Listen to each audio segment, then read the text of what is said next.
All right, now at some point I'd like to get some drums going with some of the stuff here, and I think working with the multi-sample mode in Sampler would be a good time to start playing around with that. I'm going to go ahead and create a new track. I'm going to bring in a blank instance of Sampler, and I want to show you, here we go. There's two different ways we can go about creating a multi-sample sampler. One is just to simply click this button right here. What I've been doing initially is going up here where it says Browse Samples. I've been finding a single sample, loading it into Sampler, and playing with it from there. However, when I click this, boom, look at that. Now we can see all of the available notes that we could play in Sampler, and we'll be able to bring in different samples and lay them across different key zones, different ranges of keys. We can also have it so the different samples that are brought in here are triggered by specific velocities, or by different select zones where we can assign them to be selected by this select knob right here. So there's a lot of cool stuff that can happen once you start bringing in multiple samples. I'm going to start off pretty simple though, and like I said, I just want to bring in a few different drum samples, and I want to use the multi-sample mode to just create a pretty simple drum beat, but be able to take advantage of some of the unique functionality of the repitch mode. So with that said, it says drop samples over here. Now, one thing is that it's not really easy to bring up the pop-up browser when you're dealing with the multi-sample mode. So I'm going to bring up the browser panel over here, and I can drag and drop samples from here. Before I do that, though, I just want to point out, I mentioned there is more than one way to get to this multi-sample mode. If I go to one of the other samplers that I have here, one of these that's already loaded with a single sample, if I right-click in the sample window, I have the option to convert it to multi-sample. So then that way, this sample will be there with its parameters laid out across the entire range of keys, and then I can add more samples to layer with it. Nice. Anyway, back to the point. Let's get over here. Drop samples here. All right, what I want to do, I want to drop in a few different drum samples, drum loops ultimately. And then from there, I want to be able to isolate maybe a kick, a snare, and a hi-hat and play around with them and do some interesting modulation with the repitch parameter. So with that said, let me go ahead and grab some old trusty loops. All right, after some endless searching, I found one sample that I could work with. I'm going to bring this little sample right here, and I'm going to drag and drop it where it says drop samples here. And what you'll notice will happen. Now, if I drop it over here, I haven't let go of my mouse yet.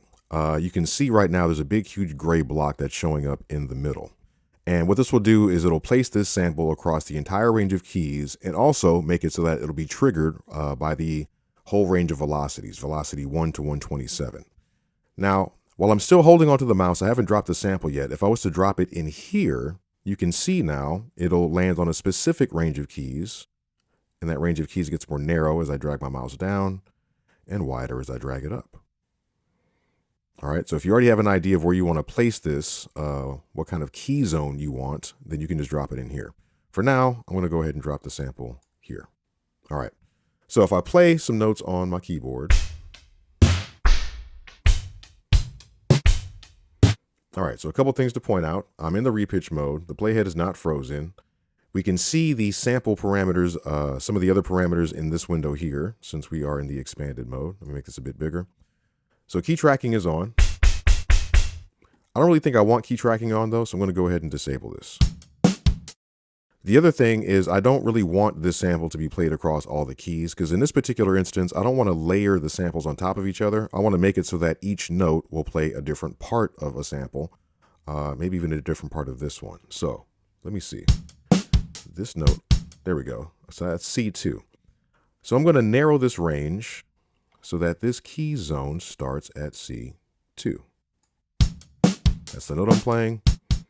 There we go. If I play B1, doesn't trigger that sample because the key zone doesn't go to B1. Let me go over here and I'm going to grab the end of this and let's make it so that this is only triggered by one note. Now, this is how I would go about chopping up samples back in the old synthesizer workstation days where you didn't have a computer, you had limited sample time, and you had to make the most of what you captured. You could grab a drum break, copy it a couple different times, and then isolate different pieces of it this way and assign them to different keys. In fact, what I'm going to do is instead of bringing in a different sample, right now I'm going to go ahead and just duplicate this key zone. I'm right-clicking right now. We have duplicate here. And we can see in my toolbar I have the duplicate zone right there as well. So now I have two different zones, Both of these are set to the same note though, and I don't want that. So I need to grab one of these and move it. There we go. So now we see I have two different key zones.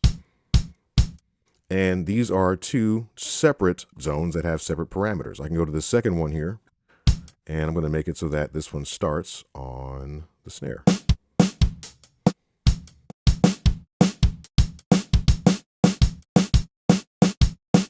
Okay, so far so good.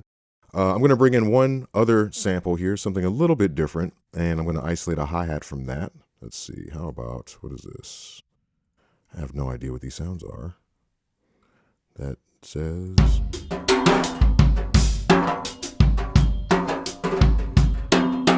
Okay, I heard a little piece in there that might be cool. So I'm going to bring this in. Now, instead of dropping it over here, where it's going to automatically be layered everywhere, I might as well just put it on the note I want it to be played by. There we go. I'm going to disable key tracking, and I'm going to change the start. Yeah, I like this area right here. And I'm going to go ahead and enable the loop for this particular key zone. Like so. Like so. Yeah, that's kind of cool. That's kind of cool. All right. The last thing I'm going to do here before I move on is I want to make it so that the playback of the sampler is monophonic. I want to make it so that only one voice, only one key zone can be played at a time. I'm going to click on the sampler instrument over here, and once I do that, I can see in the inspector panel, I can see the voice mode here. So I'm just going to choose monophonic, and now